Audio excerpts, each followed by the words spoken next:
समस्त को स्वागत और अभिनंदन। आज आम ओडिया साहित्य कथा आधुनिक भाग 1870 प्रसंग आलोचना करिबा। ओडिया साहित्य कथा विषयर निर्दिष्ट लेखक कई नांती। दशम श्रेणी साहित्य पुस्तक साहित्य सिंधुर संपादना मंडली संपादना क्रमे यह स्थानित होइछि।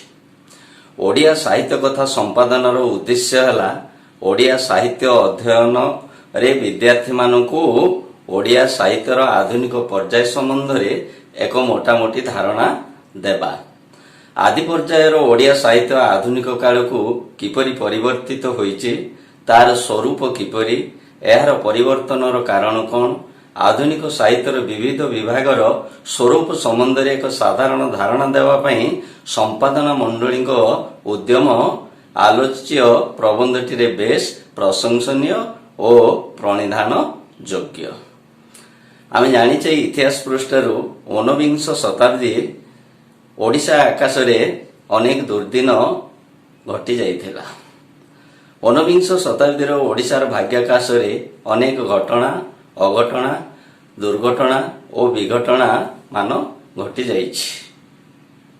1803 मसीह इंग्रेज मान द्वारा ओडिशा अधिकार करिबा समेत समग्र भारत वर्ष अधिकृत हवा गोटे घटना। से 1822 मसीह ओडिशा रे शिक्षार प्रसार पई मिशनरी माने ओडिशा रे मिशन स्कूल प्रतिष्ठा करिबा।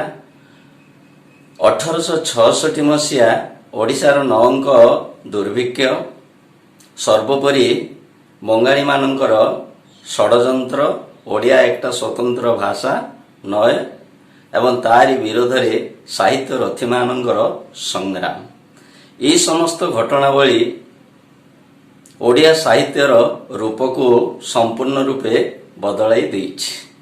तेबे आजिर विषय रे आमे आधुनिक भाग बा ओडिया साहित्यर आधुनिक पर्व केबेठु एवं किपरि भाबरे आरंभ हैला से विषय रे आलोचना करिबा। इंग्रेज माने 19 शताब्दी 1803 मसीह रे ओडिशा अधिकार कले। एते बेलकु समग्र भारत वर्ष रे इंग्रेज शासनर प्रभाव अनुभूत हैला। ओडिया वीर और पाइकंक द्वारा विभिन्न समय रे विद्रोह पारंपरिक अस्त्र व्यवहार पई फलप्रद हैला नाही। तेणु आधुनिक अस्त्र शस्त्र सज्जित इंग्रेज सेनांक द्वारा ए विद्रोह उपशमित होइतिला। सूर्यस्त नीलाम आयन बल रे इंग्रेज माने ओडिशार जमी मालिकंक जमी को अन्य को हस्तांतर करी एक नूतन जमींदार गोष्ठी तैयारी करिदेले। एमाने इंग्रेज सरकार को अनुगत्य रही साधारण प्रजांक उपरे जुलम आरंभ करिदेले। फल दारिद्र पीड़ित हैला साधारण जीवन। राजा जमीदार अत्याचार शोषण और नानाविध कुसंस्कार ओडिशार जनजीवन को दुर्विषह कर ये गोटे 19 शताब्दी घटना। से 1822 मसीह ओडिशा शिक्षार विकास पई इंग्रेज माने मिशन स्कूल प्रतिष्ठा कले, किंतु रक्षणशील ओडिया पिला सेठी पाठ पढ़िले नाही। 19 शताब्दी प्रथम भाग आशा आशंका आतंक अशिक्षा अंधविश्वास द्वारा ओडिया जातिर सत्ता को संशयात्मक करदेला। एही शताब्दीर द्वितीयार्धर किछि काल मध्य निर्वेदतारे स्थाणु रहिला ए जातिर कार्यकलाप। एहार चरम निदर्शन होउछि 1866 मसीहार नवंक दुर्भिक्ष। या फल गोटे महान जातिर सत्ता जीपरी श्मशानित होई पड़िला। परे परे अवश्य आरंभ होइछि आत्मजागृति। मातृभूमि और मातृभाषा को आधार करी गोटे जातीय उन्मादना क्रमे जाति प्राण रे उछुली उठिला। 1866 मसीह कर्मवीर गौरीशंकर राय ओडिया जाति को सचेतन करिबा और साहित्य को जनाभिमुखी करिबार उद्देश्य रे उत्कल दीपिका नामक एक पत्रिका कटकरू प्रकाश कले। एही पत्रिका को आदर्श करी परवर्ती समय ओडिशार विभिन्न कोण अनुकोण रु प्रकाशित होइछि अनेक ସମ୍ବାଦପତ୍ର ଓ ପତ୍ରପତ୍ରିକା। ସେଗୁଡ଼ିକ ମଧ୍ୟରେ ବାଲେଶ୍ୱର ସମ୍ବାଦବାହିକା 1868, ଉତ୍କଳ ହିତୈଷିଣୀ 1869, ଓଡ଼ିଆ ଓ ନବସମ୍ବାଦ 1888, ସମ୍ବଲପୁର ହିତୈଷିଣୀ 1889, ଉତ୍କଳ ପୁତ୍ର 1873, ଉତ୍କଳ ଦର୍ପଣ 1873, ଉତ୍କଳ ମଧୁପ 1878, ଉତ୍କଳ ପ୍ରଭା 1891, ଉତ୍କଳ ସାହିତ୍ୟ 1897, ମୁକୁର 1906, ସତ୍ୟବାଦୀ 1915 ଆଦି ପତ୍ରପତ୍ରିକା ଓ ସମ୍ବାଦପତ୍ର ପ୍ରକାଶ ପାଇଲା। ପତ୍ରପତ୍ରିକାର ପ୍ରକାଶନ ଆଧୁନିକ ସାହିତ୍ୟରେ ନବଜାଗରଣ ଦେଇ ଉନ୍ମେଷିତ ହେବା ଦିଗରେ ସହାୟକ ହୋଇଛି। ଆଧୁନିକ ଓଡ଼ିଆ ଲେଖକଙ୍କ ପାଇଁ ଏହା ଥିଲା ଆତ୍ମପ୍ରକାଶର ଏକ ପ୍ରମୁଖ ମାଧ୍ୟମ। ଏହି ସମୟରେ କଲିକତାରେ ଇଂରେଜ ଶିକ୍ଷାର ପ୍ରସାର ଘଟିବା ସହ ଏକ ନବ୍ୟ ଶିକ୍ଷିତ ଗୋଷ୍ଠୀର ଆବିର୍ଭାବ ହୋଇସାରିଥିଲା। ଏହାକୁ ବଙ୍ଗଳାର ନବଜାଗରଣ ବା ରେନେସା ଭାବେ ଅଭିହିତ କରାଯାଏ। କଲିକତାରେ ରାଜା ରାମମୋହନ ରାୟ ସମାଜ ସଂସ୍କାର ଉଦ୍ଦେଶ୍ୟରେ ବ୍ରାହ୍ମ ଧର୍ମର ପ୍ରତିଷ୍ଠା କଲେ। 1828 ମସିହାରେ ଏକେଶ୍ୱରବାଦ ଉପରେ ବ୍ରାହ୍ମ ଧର୍ମ ଗୁରୁତ୍ୱ ଦେଲା। ପାରମ୍ପରିକ ସମାଜର ରୀତିନୀତି ଏହାର ପ୍ରଭାବରେ ବଦଳିବାକୁ ଲାଗିଲା। ଏଥିସହିତ ବଙ୍ଗଳାରେ ମଧ୍ୟ ଏକ ନୂତନ ଲେଖକ ଗୋଷ୍ଠୀର ଆବିର୍ଭାବ ହେଲା। ତନ୍ମଧ୍ୟରେ ଅନ୍ୟତମ ହେଲେ ମଧୁସୂଦନ ଦତ୍ତ, ବଙ୍କିମ ଚନ୍ଦ୍ର, ନବୀନ ଚନ୍ଦ୍ର ସେନ, ହେମଚନ୍ଦ୍ର ଓ ରବୀନ୍ଦ୍ରନାଥ ଠାକୁର।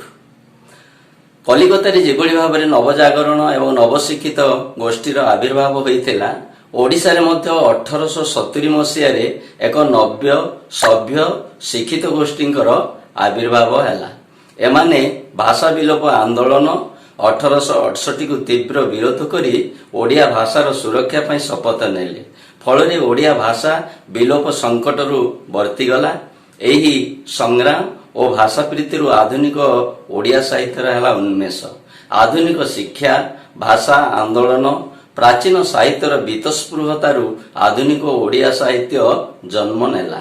ପାଶ୍ଚାତ୍ୟ ସାହିତ୍ୟକୁ ଆଦର୍ଶ କରି ଓଡ଼ିଆ ଭାଷାରେ କାବ୍ୟ, କବିତା, ଗଳ୍ପ, ଉପନ୍ୟାସ, ନାଟକ, ପ୍ରବନ୍ଧ, ରମ୍ୟ ରଚନା, ଜୀବନୀ, ଆତ୍ମଜୀବନୀ, ଭ୍ରମଣ କାହାଣୀ, ସମାଲୋଚନା ଆଦି ଲେଖାଗଲା। ଏହି ହେତୁ କୁହାଯାଏ ଆଧୁନିକ ଓଡ଼ିଆ ସାହିତ୍ୟ ହେଉଛି ପାଶ୍ଚାତ୍ୟ ସାହିତ୍ୟର ଅମୃତମୟ ଫଳ। 1870 ମସିହା ପରଠାରୁ ଆଧୁନିକ ସାହିତ୍ୟ ଗତି କଲା ବିକାଶ ପଥରେ। ସମୟର ସ୍ପନ୍ଦନ, ସମାଜର ସମସ୍ୟା, ପାରମ୍ପରିକତାର ସଂସ୍କାର, ଅନ୍ଧବିଶ୍ୱାସର ବିଲୋପ ସାଙ୍ଗକୁ ଏହି ସମସ୍ତ ପ୍ରସଙ୍ଗକୁ ନେଇ ସାହିତ୍ୟର ବିବିଧ ବିଭାଗରେ ଆଧୁନିକ ଲେଖକଙ୍କର ଚିନ୍ତା ଓ ଚେତନା ପ୍ରସାରିତ ହେଲା। ତେଣୁ ଆଧୁନିକ ସାହିତ୍ୟ 1870 ମସିହା ପରଠାରୁ ସୃଷ୍ଟି ହେଲା ଏବଂ ସେହି ଆଧୁନିକ ସାହିତ୍ୟକୁ ଆମେ ବିଭିନ୍ନ ପର୍ଯ୍ୟାୟରେ ଭାଗ କରିବା। ପ୍ରଥମ ପର୍ଯ୍ୟାୟ ରାଧାନାଥ ଯୁଗ ବା ଆଧୁନିକ ଯୁଗ, ଦ୍ୱିତୀୟ ସତ୍ୟବାଦୀ ପର୍ବ, ତୃତୀୟ ସବୁଜ ପର୍ବ, ଚତୁର୍ଥ ଅତ୍ୟାଧୁନିକ ପର୍ବ, ପଞ୍ଚମ ଉତ୍ତର ଆଧୁନିକ ପର୍ବ ଭାବେ ପରିଚିତ ହେଲା ଏବଂ ପରବର୍ତ୍ତୀ ସମୟରେ ତାର ଚେତନା ଦୃଷ୍ଟିରୁ ଏଗୁଡ଼ିକ ଅଭିହିତ ହେଲା। 70 ପରଠାରୁ କିଭଳି ଭାବରେ କ୍ରମ ବିକାଶ ପଥରେ ଗତି କରି ଆସିଛି, ନୂତନ ରୂପ, ନୂତନ ଚିନ୍ତା ଚେତନାକୁ ନେଇ ସେ କଥା ପ୍ରସଙ୍ଗ ଉପରେ ଆଲୋଚନା କରିବା। ଆମେ ଜାଣିଛେ ବିଭିନ୍ନ ସମୟର ରୁଚି ଅନୁସାରେ ଆଧୁନିକ ଓଡ଼ିଆ ସାହିତ୍ୟର ମଧ୍ୟ ହୋଇଛି ଭୂୟ ବିକାଶ ଏବଂ ତାର ନବକଳେବର।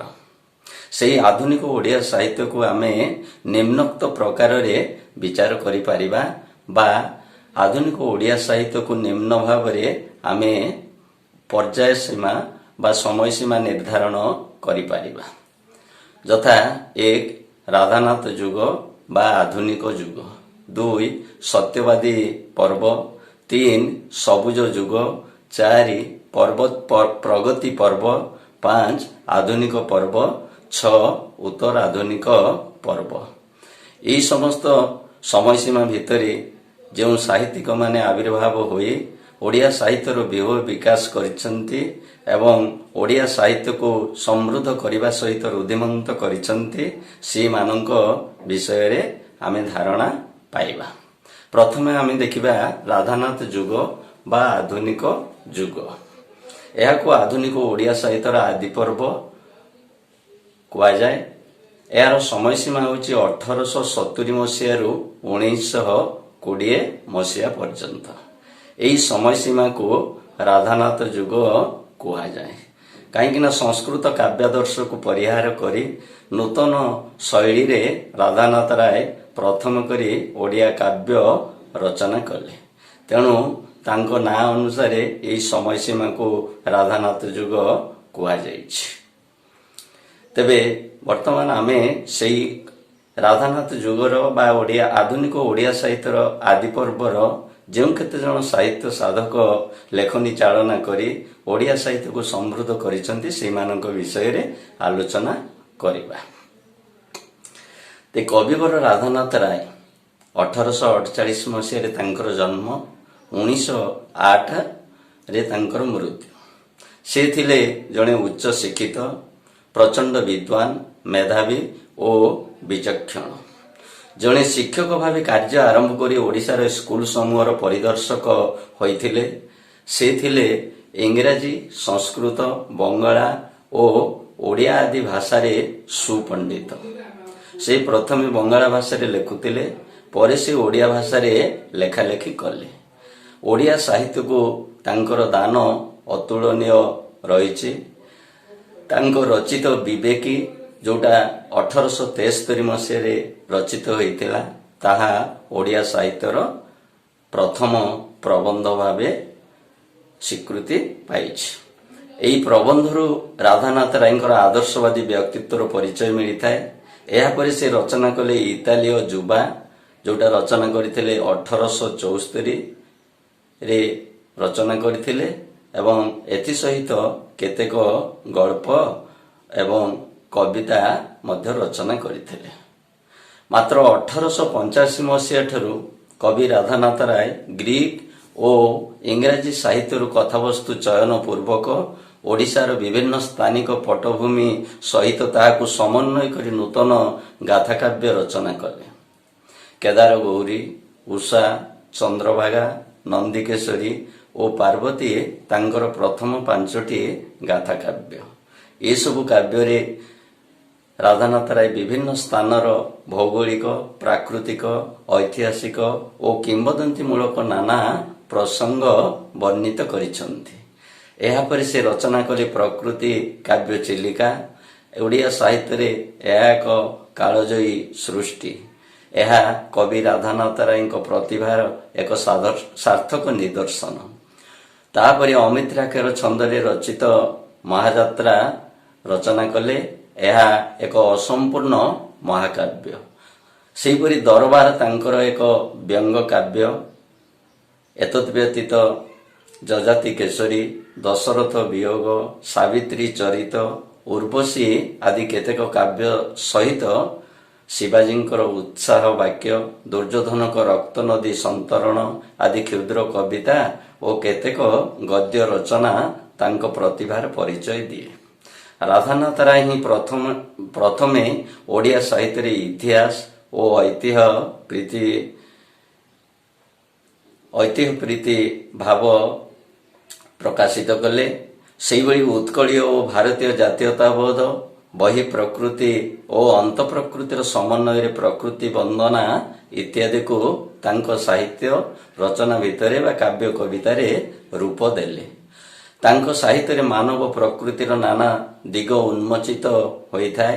ସେହିଭଳି ଭାବରେ ସୌନ୍ଦର୍ଯ୍ୟବୋଧ ଓ ନୈତିକତାବୋଧ ଯୁଗପତ୍ ତାଙ୍କ ସାହିତ୍ୟରେ ପ୍ରାଧାନ୍ୟ ଲାଭ କରିଥିବା ଲକ୍ଷ୍ୟ କରାଯାଏ। ଏହି ସମସ୍ତ ଥିଲା କବି ରାଧାନାଥ ରାୟଙ୍କର କାବ୍ୟ ରଚନାର ବିଶେଷତ୍ୱ ବା ବୈଶିଷ୍ଟ୍ୟ। ରାଧାନାଥ ଯୁଗର ଅନ୍ୟତମ ବଳିଷ୍ଠ କବି ଓ ଗଦ୍ୟକାର ହେଲେ ଭକ୍ତକବି ମଧୁସୂଦନ ରାଓ। 1853 ମସିହାରେ ତାଙ୍କର ଜନ୍ମ, 1912 ମସିହାରେ ତାଙ୍କର ମୃତ୍ୟୁ ହୋଇଥିଲା। କବିବର ରାଧାନାଥ ରାୟଙ୍କର ସେ ଥିଲେ ପ୍ରିୟ ଶିଷ୍ୟ।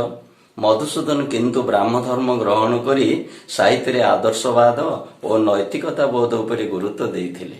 ଉଦାର ଧର୍ମଭାବ ତାଙ୍କ ସାହିତ୍ୟର ଅନ୍ତଃସ୍ୱର। ଉପନିଷଦୀୟ ଅମୃତ ଦୃଷ୍ଟି ତାଙ୍କ ସାହିତ୍ୟକୁ ସ୍ୱତନ୍ତ୍ର ମର୍ଯ୍ୟାଦା ପ୍ରଦାନ କରିଅଛି। ସେ ମଧ୍ୟ ଶିକ୍ଷକତାରୁ ସ୍କୁଲ ବିଭାଗର ପରିଦର୍ଶକ ହୋଇଥିଲେ। ଓଡ଼ିଆ ସାହିତ୍ୟକୁ ତାଙ୍କର ମଧ୍ୟ ଦାନ ଅତୁଳନୀୟ ରହିଛି। ଓଡ଼ିଆ ସାହିତ୍ୟରେ ଚତୁର୍ଦ୍ଦଶ ପାଦି ବା ସନେଟ୍ ରଚନାରେ ସେ ଥିଲେ ଦକ୍ଷ। ତାଙ୍କର ବସନ୍ତ ଗାଥା ଚତୁର୍ଦ୍ଦଶ ପାଦି କବିତାର ଏକ ମନୋଜ୍ଞ ସଂକଳନ। ଏହା ବ୍ୟତୀତ ସେ ରଚନା କରିଥିଲେ କୁସୁମାଞ୍ଜଳି, ଛାନ୍ଦମାଳା, କବିତାବଳୀ, ଉତ୍କଳ ଗାଥା ଆଦି କବିତା ପୁସ୍ତକ। ସେ ମଧ୍ୟ ଜଣେ ବିଶିଷ୍ଟ ପ୍ରବନ୍ଧକାର, ଶିଶୁ ସାହିତ୍ୟିକ ଓ ବ୍ୟଙ୍ଗ କବିତାର ଲେଖକ ଭାବରେ ପରିଚିତ। ଏ ଥିଲେ ଭକ୍ତକବି ମଧୁସୂଦନ ରାଓ। ସେହିଭଳି ରାଧାନାଥ ଯୁଗର ଜାତୀୟ ଓ ସାମାଜିକ ଅଙ୍ଗୀକାରବଦ୍ଧ ଅନ୍ୟତମ ସାରସ୍ୱତ ଶିଳ୍ପୀ ବ୍ୟାସକବି ଫକୀରମୋହନ ସେନାପତି। 1843 ମସିହାରେ ତାଙ୍କର ଜନ୍ମ, 1918 ମସିହାରେ ତାଙ୍କର ମୃତ୍ୟୁ। ପିଲାଦିନରୁ ସେ ପିତାମାତାଙ୍କୁ ହରାଇ ବଡ଼ ବାପା ଓ ବଡ଼ ମାଙ୍କ ଦ୍ୱାରା ବହୁ ଭାବରେ ନିର୍ଯାତିତ ଓ ଉପେକ୍ଷିତ ହୋଇଥିଲେ ମଧ୍ୟ ଠାକୁର ମାଙ୍କ ସ୍ନେହ ଓ ଶ୍ରଦ୍ଧାରେ ଲାଳିତ ପାଳିତ ହୋଇ ମାତ୍ର ପଞ୍ଚମ ଶ୍ରେଣୀ ପର୍ଯ୍ୟନ୍ତ ପାଠ ପଢ଼ି ଆଧୁନିକ ଓଡ଼ିଆ ସାହିତ୍ୟରେ ଜଣେ ସାର୍ଥକ ସେନାପତି ଭାବରେ ଆବିର୍ଭୂତ ହେଲେ। ଅଝାଲ ସିଲାଇ ଓ ନିମକ ମାହଲରେ ମେଟ୍ ବୟ ଭାବରେ କାର୍ଯ୍ୟ କରି ଆପଣାର ସାଧନା ବଳରେ ସେ ହେଲେ ସ୍କୁଲ ଶିକ୍ଷକ ଓ ପରେ ବିଭିନ୍ନ ପ୍ରଶାସକ।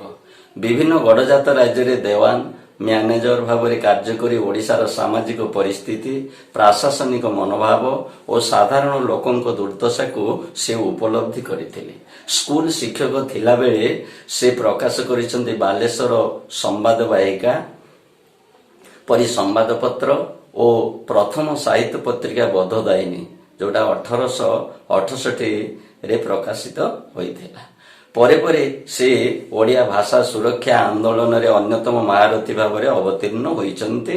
ପାଠ୍ୟ ପୁସ୍ତକ ରଚନା କରିଛନ୍ତି। ପ୍ରଥମ ପତ୍ନୀଙ୍କର ବିୟୋଗ ପରେ ସେ ଦ୍ୱିତୀୟ ଥର ବିବାହ କରିଛନ୍ତି କୃଷ୍ଣ କୁମାରୀଙ୍କୁ।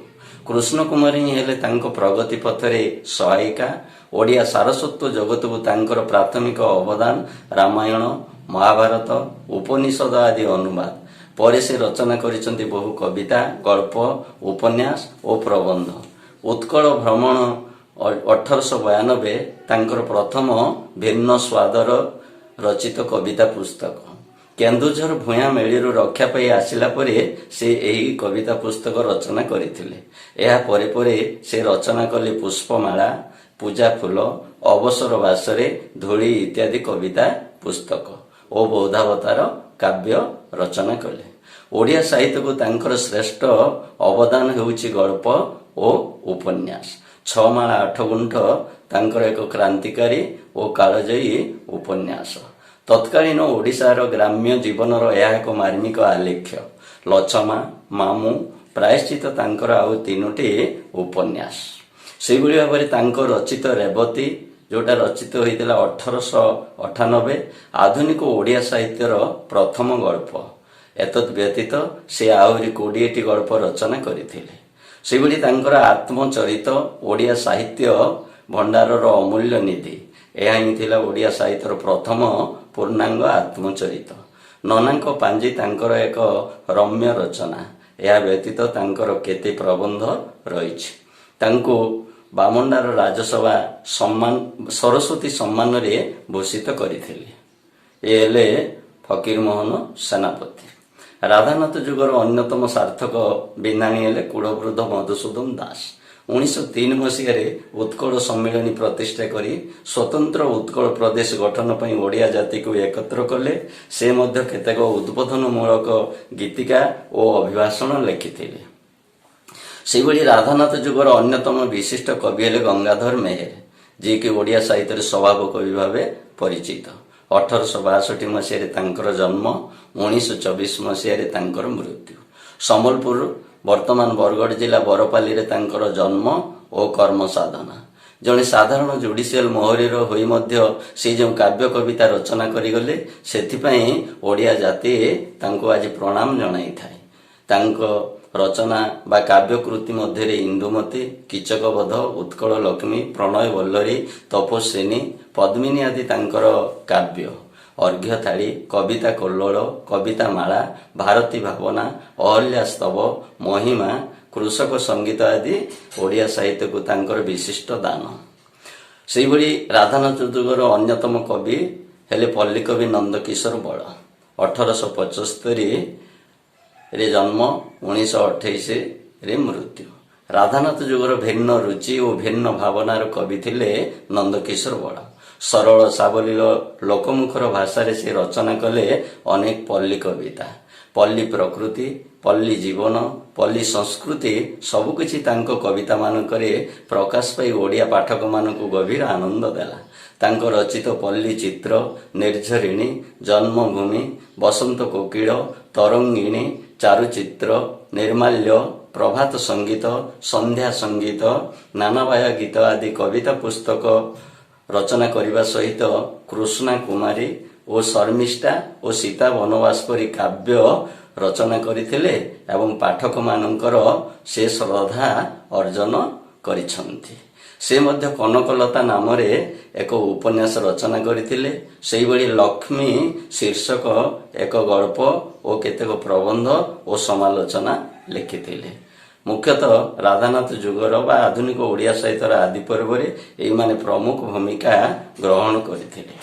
ଏଥିସହିତ ଆଦି ପର୍ବରେ ଅନ୍ୟାନ୍ୟ ଲେଖକମାନଙ୍କ ମଧ୍ୟରେ ଜଗମୋହନ ଲାଲ, ରାମଶଙ୍କର ରାୟ, ଉମେଶ ଚନ୍ଦ୍ର ସରକାର, ବିଶ୍ୱନାଥ କର, ଗୋପାଳ ଚନ୍ଦ୍ର ପ୍ରହରାଜ, ଚନ୍ଦ୍ରମୋହନ ମହାରଣା, ଗୋପୀନାଥ ନନ୍ଦ, ଶଶିଭୂଷଣ ରାୟ, ମୃତ୍ୟୁଞ୍ଜୟ ରଥ, ଚନ୍ଦ୍ରଶେଖର ନନ୍ଦ, ଦୟାନିଧି ମିଶ୍ର, ଦିବ୍ୟସିଂହ ପାଣିଗ୍ରାହୀ, ମଦନ ମୋହନ ପଟ୍ଟନାୟକ, ଗୋବିନ୍ଦ ରଥ ପ୍ରମୁଖ ପାଠକମାନଙ୍କର ଦୃଷ୍ଟି ଆକର୍ଷଣ କରିଥାନ୍ତି।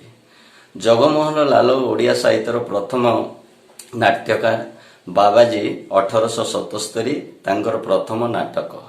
ସତୀ, ପ୍ରୀତି ଓ ବୃଦ୍ଧ ବିବାହ ତାଙ୍କର ନାଟ୍ୟ ପ୍ରତିଭାର ପରିଚୟ ଦେଇଥାଏ। କାଞ୍ଚି କାବେରୀ 1880 ରାମଶଙ୍କର ରାୟଙ୍କର ପ୍ରଥମ ନାଟକ ଓ ପରେ ପରେ ସେ ଆହୁରି 13 ଖଣ୍ଡ ନାଟକ ରଚନା କରିଥିଲେ। ସେ ମଧ୍ୟ ବିବାସିନୀ 1891ରେ ବିବାସିନୀ ନାମକ ଗୋଟିଏ ଉପନ୍ୟାସ ଓ କେତେକ ପ୍ରବନ୍ଧ ଲେଖିଥିଲେ। ଉମେଶ ଚନ୍ଦ୍ର ସରକାରଙ୍କର ପଦ୍ମମାଳୀ 1888 ଓଡ଼ିଆ ସାହିତ୍ୟର ପ୍ରଥମ ପୂର୍ଣ୍ଣାଙ୍ଗ ଉପନ୍ୟାସ। ଆଲୋଚ୍ୟ ସମୟରେ ବିଶ୍ୱନାଥ କର ଜଣେ ବିଶିଷ୍ଟ ପ୍ରାବନ୍ଧିକ ଭାବରେ ପ୍ରତିଷ୍ଠିତ ହୋଇଥିଲେ। ବିବିଧ ପ୍ରବନ୍ଧ ତାଙ୍କର ପ୍ରବନ୍ଧ ପୁସ୍ତକ। ଉତ୍କଳ ସାହିତ୍ୟ 1897ରେ ପ୍ରକାଶ ପାଉଥିବା ପତ୍ରିକାର ସେ ଥିଲେ ସୁଯୋଗ୍ୟ ସମ୍ପାଦକ। ଆଧୁନିକ ଓଡ଼ିଆ ସାହିତ୍ୟର ନବନିର୍ମାଣରେ ଏହି ପତ୍ରିକାର ଭୂମିକା ଗୁରୁତ୍ୱପୂର୍ଣ୍ଣ।